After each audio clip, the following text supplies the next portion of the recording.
October 25వ తారీఖు పవిత్రమైన కార్తీక మాసంలో శ్రీమతి లతాదత్త గారి ఆధ్వర్యంలో గానగాపురం యాత్ర వివరాల కొరకు సంప్రదించండి. నమస్తే, వెల్కమ్ టు సుమన్ టీవీ. నేను పద్మిని. ప్రస్తుతంతో పాటు ప్రముఖ ఆధ్యాత్మికవేత్త, వాస్తు జ్యోతిష పండితులు కేఎస్ఆర్ గారు మనతో పాటు ఉన్నారు. మాట్లాడదాం. సార్ నమస్తే. సార్ నమస్తే. ఎలా ఉన్నారు సార్? బాగున్నాను. కార్తీక మాసంలో చాలా విశేషంగా చెప్పుకునేటటువంటి తిథులు వస్తాయి ఖచ్చితంగా. అందులో ప్రథమంగా మాట్లాడుకోవాలి అంటే నాగుల చవితి. ఖచ్చితంగా శ్రావణ మాసంలో చేసుకున్నప్పటికీ ఎక్కువ శాతం కార్తీక మాసంలో జరుపుకుంటూ ఉంటారు. కార్తీక మాస శుద్ధ చవితి రేపు 25వ తారీఖు రాబోతోంది, శనివారం నాగుల చవితి.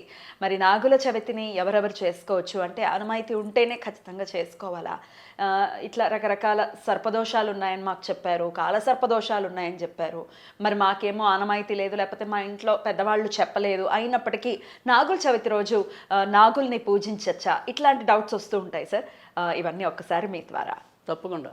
నాగుల చవితి నాడు అంటే ఆనవాయితీ లేకపోవటం అనేది కొద్దిగా అరుదుగా అప్పుడప్పుడు అరుదుగానే ఉంటుంది. అయితే అలా అరుదుగా కొంతమందికి పండుగ కూడా ఉంటూ ఉంటాయి. ఈవెన్ మనకి వినాయక చవితి లాంటివి కూడా విగ్రహం పెట్టుకుంటే మాకు ఇలా అయిందండి అలా అయిందని. సరే, అవన్నీ ఎవరి నమ్మకం బట్టి వాళ్ళకి. కానీ బట్ మనమైతే కనుక ఖచ్చితంగా ఎవరైనా పూజించాలనే చెప్తాం. ఎందుకంటే ఇక్కడ రెండు కోణాలు. ఒకటి సైంటిఫిక్ ఆర్ సమాజం, అంటే సమాజపరంగా కూడా నాగులను ఆరాధించాలి. ఎందుకు ఆరాధించాలి అంటే కనుక ఏదైనా సరే ఇవాళ రైతుకి ఆ పంట సక్రమంగా అందాలి అంటే కనుక ఆ ఎలకల్ని తినేందుకు పాములు ఉంటాయి. అందుకని అసలు పాములు గౌరవించే సంప్రదాయం ఆ రకంగా వచ్చింది. అంటే మనకి యావత్ జాతికి మేలు చేస్తున్నట్టు. రైతు బాగుంటే మనం బాగున్నట్టు. సో అందుకని ఆ సంపద ఇంటికి సరిగ్గా చేరాలి అంటే కనుక ఈ పాములు ఎలకల్ని తినటం వల్లే మనకి మంచి జరుగుతుంది అని చెప్పి అప్పుడు సదుద్దేశంతో దీన్ని తీసుకురావటం అనేది ఉంది. సరే, పురాణ దాని ప్రకారం కనుక చూసినప్పుడు మనకి అక్కడ కూడా ఈ అస్థికుడు వీళ్ళందరూ జగత్కారు వీళ్ళందరి వల్ల మనకి అక్కడ కూడా దాని యొక్క ఉదంతం అనేది కనిపిస్తుంది, నాగుల ఆరాధన అనేది. కానీ ఇక్కడ మనం చూసినప్పుడు అంటే మనకి ఏదైనప్పటికీ కూడా జాతకం పరంగా చూసినప్పుడు నేను చాలా సందర్భాల్లో చెప్పాను, ఎక్కువగా మనం ఇబ్బంది పడేది ఏదైనా ఉంటే కనుక రాహుకేతు వల్ల ఎక్కువ ఇబ్బంది పడటం అనేది ఉంటుంది. సో రాహుకేతుకి ఖచ్చితంగా సర్పారాధన అనేది చాలా ముఖ్యం. కనుక ప్రతి ఒక్కళ్ళు కూడా అవకాశం ఉంటే ఆనవాయితీ లేదు అనుకునే వాళ్ళకి మనం, ఎందుకంటే అది ఒక సెంటిమెంట్, డెఫినెట్లీ సెంటిమెంటల్ పాయింట్ అది. ఎందుకంటే మనం ధైర్యంగా చేసుకోండి అని చెప్పినప్పటికీ కూడా వాళ్ళు బితుకుమని చేసినప్పుడు ఆటోమేటిక్గా వాళ్ళకి తుమ్మొచ్చినా తలనొప్పి వచ్చినా అమ్మ అందుకే జరిగింది అనుకుంటా. సో మనం దాన్ని భయపెట్టడం ఇబ్బంది వద్దు. హాయిగా ఎవరికి కంఫర్టబుల్ అనుకుంటే వాళ్ళు ఖచ్చితంగా చేసుకోండి. అయితే ఇక నాగుల చవితి అనేది ఏదైతే ఉందో ఇప్పుడు మనకైతే ఖచ్చితంగా అసలు సంప్రదాయం అయితే ఇదే. అంటే కార్తీక మాసంలో వచ్చేది ఏదైతే శుద్ధ చవితి ఉంటుందో అది వాస్తవం. కొంతమంది అంటే తెలంగాణలో మాత్రమే శ్రావణ మాసంలో వచ్చే పంచమి నాడు నాగుల పంచమి చేస్తారు. కానీ నిజంగా చెప్పాలి అంటే కనుక శాస్త్రీయ ఆధారమైనది అయితే కనుక ఇదే కార్తీక మాసంలో వచ్చేది అది. ఎందుకంటే కార్తీక మాసంలో ప్రతిరోజు 30 రోజులు కూడా మనకి ఏదైతే ముఖ్యమైన దేవతలు ఉంటారో ఆ ముఖ్యమైన దేవతలు అందరినీ కూడా మనం పూజిస్తాం. సో మొదటి రోజు ప్రారంభించడమే అగ్నితో ప్రారంభిస్తాం. ఎందుకంటే దేవతలందరికీ కూడా ఏదైనా సరే వాళ్ళు తీసుకునేదంటే అగ్నిముఖంగా తీసుకోవటం అనే సంప్రదాయం ఉంది కాబట్టి మనకి యజ్ఞాలు యాగాదులు వచ్చాయి. ఓకే, తర్వాత ఇప్పటికీ కూడా మనకి పితృకార్యాలు నిర్వహించేప్పుడు కూడా సరైన భక్తులు దొరకకపోతే అగ్నిముఖంలోనే అగ్ని ద్వారానే మనం వాటిని చేయటం అనేది భోక్తగా అగ్నిని కూర్చోపెడతాం. అంతేగా ఈ భక్ష్యాలన్నీ కూడా మనం వండిన పదార్థాలన్నీ కూడా అగ్నికే సమర్పించడం అనేది ఉంటుంది. అలా 2వ రోజు బ్రహ్మను పూజిస్తాం, 3వ రోజు పార్వతీ పరమేశ్వరుని పూజిస్తాం, 4వ రోజు వినాయకుని. అంటే యాక్చువల్గా చవితి రోజు వీళ్ళు ఏం చేశారంటే మనకి ఈ కార్తీక మాసంలోకి వచ్చేప్పుడు చవితి వినాయకుడికి ప్రీతికరం కాబట్టి చవితి వినాయకుడికి ఇచ్చి పంచమి చవితి రెండు కూడా చాలా ఇష్టం ఈ సర్పాలకి. తర్వాత పౌర్ణమి కూడా. అందుకని రేపు లాభ పంచమి అని, అంటే చవితి తర్వాత వచ్చేదాన్ని లాభ పంచమి అని ఆ రోజు కూడా మళ్ళీ ఆరాధించే వాళ్ళు ఉంటారు. ఈ 2 రోజులు ఒకవేళ చవితి మిస్ అయితే పంచమి రోజు కూడా చేసుకోవచ్చు. ఖచ్చితంగా పాములకి ఖచ్చితంగా, అంటే పాములు అనేప్పటికీ నా ఉద్దేశం ఏదైతే సర్పారాధన ఈ సర్పారాధనకి ఖచ్చితంగా చవితి పంచమి చాలా ఇష్టమైనవి, పౌర్ణమి 3వది. సర్పదోషం ఉన్న వాళ్ళు కూడా చేసుకోవచ్చు. సర్పదోషం ఉన్న వాళ్ళు అందరూ కూడా చేసుకోవటం మంచిది. ఎటువంటి సర్పదోషాలు ఉన్నవాళ్ళు అంటే రకరకాలు చెప్తుంటారు. అంటే ఇక్కడ మనకి సాధారణంగా ఎక్కువగా ఇబ్బంది పడేది ఏదైనా ఉంటే అది అందరికీ ఇంపార్టెంట్. ఒకటి రావుకేతు దోషం ఉండి సంబంధాలు దగ్గర వచ్చి కుదరకపోవటం అనేది నెంబర్ 1 సర్పదోషం ఉంటుంది. ఎట్లా చూస్తారు రాహుకేతుల దోషం అని? ఏ అంటే జన్మ ఇప్పుడు సపోజ్ అంటే ఏదైనా రావుకేతు ఉల్టా పల్టా ఉంటారు కదా, అంటే రావు ఇక్కడ ఉంటే దానికి ఎదురకుండా అలా ఉంటారు కదా. సో అంటే నేనంటే మిగతా గ్రహాలు కూడా వదిలేండి, అసలు మిగతా గ్రహాలు సంపూర్ణ కాల సర్పదోషం నేను అవేం చెప్పట్లా, కన్ఫ్యూజ్ వద్దు. నేను చెప్పేది సప్తమంలో కేతు ఉన్నాడు లేదా రాహు ఉన్నాడు, లగ్నంలో రాహు ఉన్నాడు లేదా కేతు ఉన్నాడు, అది వివాహ దోషం. సో వివాహ సంబంధాలు సరిగ్గా కుదరకపోవటం, లేదా ఏదైనా సరే మతాంతర కులాంతర వివాహాలు జరగటం, అలాంటి ప్రాబ్లం ఉంటుంది. రెండో ఇంట్లో కేతువు కానీ రాహు కానీ, లగ్నంలోనే రాహు కానీ కేతు, ఇది దోషం వస్తుంది. రెండో ఇంట్లో ఉంటే కూడా అంటే రెండో ఇంట రాహు కేతు ఉంటే ఏమవుతుంది, కానీ రెండో ఇంట రాహు ఉంటే అన్యమత వివాహం జరగడానికి, ఒకప్పుడు చిన్నప్పటి నుంచి ఇంటిని వీడి వేరే చోటికి వెళ్ళడానికి, అంటే కొంతమంది దత్తకి వెళ్తుంటారు చూడండి, అలాంటి అవకాశాలు ఉంటాయి. కాదు మనకి ఏంటంటే రెండో ఇంటి దానికన్నా కూడా, అంటే మనం సర్పదోషానిగా ఏదైనా తీవ్రంగా పరిగణించాలి అంటే కనుక పంచమంలో ఉండే కేతువు కానీ రాహు కానీ, అప్పుడు లాభంలో కూడా మళ్ళీ సేమ్ ఉంటుంది. అంతేగా, పంచమంలో కేతు ఉంటే లాభంలో రాహు ఉంటాడు, అలాగే పంచమంలో రాహు ఉంటే అక్కడ లాభంలో కేతు ఉంటాడు, అది కూడా ఇబ్బంది. ఎందుకంటే వీళ్ళ బుద్ధి వీళ్ళకి ఉపయోగపడుతుంది, వేరే వాళ్ళకి ఉపయోగపడుతుంది. సో ఆ లాభం అనేది ఏదైతే ఉంటుందో నోటి దాకా వచ్చినట్టే ఉండి మిస్ అయిపోతూ ఉంటుంది. సో అది కూడా తీవ్రంగానే చెప్పాలి.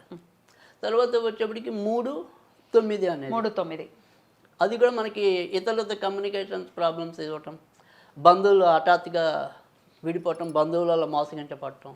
తర్వాత 9 అదృష్టం కాబట్టి అదృష్టం నోటి దాకా వచ్చినట్టే ఉండి రాకపోవటం, ఈ 3 కొద్దిగా తీవ్రమైన, ఇవే ఎక్కువ జాతకాలు రొటేట్ అవుతూ ఉంటాయి. సో మనకి ఏదైనా సరే వచ్చే జాతకాల్లో కనీసం 70% ఇవే ఉంటాయి. అంటే నేను చెప్పే సంపూర్ణ కాల సర్పదోషం అంటారు కాదు. ఈ దోషాలు ఒకవేళ మీ జన్మ జాతకంలో ఉంటే కనుక ఖచ్చితంగా ఈ నాగుల చవితి కానీ పంచమి కానీ ఆరాధన చేసుకోమంటారు. ఖచ్చితంగా సర్పదోషానికి పూజ చేసుకోవడం అనేది ఉత్తమం. ఓకే.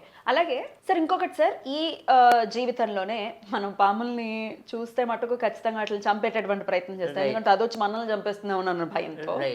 సో అప్పుడు డెఫినెట్గా అదే దోషం కింద ఏర్పడే పరిస్థితి ఉంటుంది. కాబట్టి మేము ఈ జన్మలోనే చేశాము, అటువంటి ఒక అపరాధం చేశాము, మరి దానికి కూడా దాని నివృత్తి కోసం కూడా ఈ నాగుల చవితిని వినియోగించుకోవచ్చా అంటే ఏం చెప్తారు? అంటే ఖచ్చితంగా ఎందుకంటే ఇప్పుడు మనం ఏదైనప్పటికీ కూడా పూర్వజన్మ కర్మ అంటున్నాం, కానీ కొంతమందికి చెప్పేది అంటే పెద్దలు చెప్పేది అంటే కలియుగంలోనే పడిపోతామని చెప్పేవాళ్ళు ఉన్నారు. అవసరం లేదు అని చెప్పిన సందర్భాలు ఉన్నాయి. సో అందుకని మనకి 2 రకాలుగా, సరే అదే వాస్తవం అనుకోండి, ఇప్పుడు మనం చంపిన దోషము పోతుంది. లేదు పూర్వజన్మ కర్మ విశేషం అనేది ఏదైనా ఉంటే కనుక ఇప్పుడు ఒకవేళ మనం చంపామనుకోండి, నెక్స్ట్ జన్మలో మళ్ళీ మన పిల్లలకి మనకి రొటేట్ అవుతుంది కదా. ఇప్పుడు మనం చెప్తుంది ఏమంటున్నావు, కింద జన్మలో నువ్వు పాముని చంపావు, లేదా పాముని చంపే చోట నువ్వు ఉన్నావు, ఇవి నీకు అందుకని సర్పదోషం వచ్చిందని మనం మాట్లాడుతున్నాం, చూసినా కూడా వస్తుంది. అంతేగా, దాని పాక్షిమం అన్నాం, కాల సర్పదోషం అన్నాం.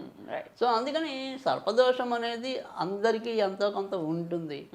సో లేదా మన ఇంట్లో ఎవరో ఒకరికి ఉంటుంది, షుగర్ ఎలాగైతే ఇవాళ కామన్గా ఒకరికైనా ఎలా ఉంటుంది ఇంట్లో, అలాగా ఇది కూడా జనరల్గా సర్పదోషం కూడా అలానే ఉంటుంది. సో అది మన యొక్క ఏమంటే అభివృద్ధిని చాలా బాగా అడ్డుకుంటుంది. డెఫినెట్లీ. అందుకని ఏం చేయమంటారు సార్ మరి రేపటి రోజున? సో ఇప్పుడు మనకి శనివారంతో కలిసి రావటం అనేది చాలా ఒకటి విశేషం. అంతే, మనం ఏంటంటే ఎప్పుడైనా సరే రెమెడీస్ అనేది చూసినప్పుడు అంటే నాగకాళి ఆరాధన అనేది చాలా విస్తృతం. అంటే చాలామందికి ఏంటంటే నాగులను కానీ ఎంతసేపు సుబ్రహ్మణ్య స్వామి మీదకి వెళ్తుంది, లేదంటే డైరెక్ట్గా రావుకేతు పూజ చేయించుకోవడం అనేది ఈ రెండే ఎక్కువ మందికి తెలుసు. కానీ మనం ఏమంటున్నామంటే అసలు జనరల్గా అయితే నాగదేవత మాంసాదేవిని పూజించాలి అనేది మొదటి నుంచి ఎక్కువ చెప్తూ రావటం అనేది జరిగింది. అయితే ఇంతకంటే పవర్ఫుల్గా, అంటే మాంసాదేవి కన్నా కూడా పవర్ఫుల్గా కాళికాదేవి, ఆమెని నాగకాళిగా కూడా ఆరాధించడం అనేది ఉంటుంది. సో అందుకని మనకి శనివారం నాడు వచ్చింది కాబట్టి కాళికాదేవికి సంబంధించిన పూజ, అంటే నాగకాళి అనేది ఏదైతే ఉంటుందో అలా భద్రకాళి, అలా కాళికాదేవుల్లో కూడా అష్టకాళులు ఉన్నాయి. సో అలా ఈ నాగకాళిని పూజించడం, దీనివల్ల ఏంటంటే మరి మనం మొదటి నుంచి చెప్తూ ఉంటాం, కాలానికి శాసించేది మరి కాలభైరవుడు లేదా కాళికాదేవి. సో కాల సర్పదోషం అన్నాం. కాల సర్పదోషం అంటేనే ఆ కాలాన్ని వాళ్ళ చేతితో ఈ రాహుకేతు పెట్టుకుని మనం పీడించడం.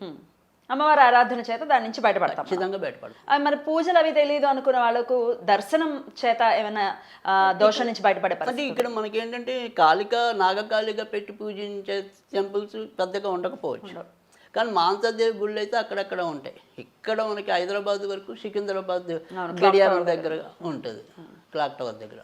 సరే అలా కాకపోతే మాత్రం మన ఇంట్లో మనం ఏదైనా సరే కాళికాదేవికి సంబంధించిన చిన్న మంత్రం చెప్తాను, అది నాకాలి. అది చదువుకోవచ్చా? 108 సార్లు చదువుకోవటం, ఇంట్లో ఏదో ఒక అమ్మవారిని అలా నాగకాళిగా ఊహిస్తూ, అంతే. లేదా మన ఇంట్లో ఏదైనా సరే నాగులతో కూడిన ఫోటో ఏదైనా ఉంటే రైట్ సార్. అక్కడైనా సరే చదువుకోవటం. ఏంటి సార్ అమ్మ? ఓం హ్రీం ఓం హ్రీం క్లీం హూం నాగకాళి స్వాహ. ఓం హ్రీం క్లీం క్లీం హూం నాగకాళి స్వాహ. స్వాహ అంతే. ఓకే. ఇది మనకి చాలామందికి గుత్తాలం పీఠాధిపతి అదే మంత్రాన్ని ఉపదేశిస్తుంటారు ఈ నాగదోషం ఉన్న వాళ్ళకి. కనుక ఆ మంత్రాన్ని 108 సార్లు చదువుకోవటం. కానీ ఈ రోజు నుంచి మొదటి మీకు ఓపికంటే నేను ఏదైనా సరే 40 రోజులు చెప్తాను, 90 రోజులు చెప్తాను. అలా చేసుకుంటూ ఉంటే మనకి ఏదైనా సరే ఇప్పుడు పిల్లలు పుట్టిన దోషం ఉంటుంది. ఇప్పుడు పంచమల్లో మనం అన్నాం కానీ అది పిల్లలు పుట్టడానికి కూడా అదే దోషం అవుతుంది. మన బుద్ధి మనకు పాడవటమే కాకుండా కామసుఖం తక్కువ ఉండటం, పిల్లలు పుట్టకపోవటం కూడా పంచమంలో ఉంటుంది. Right sir.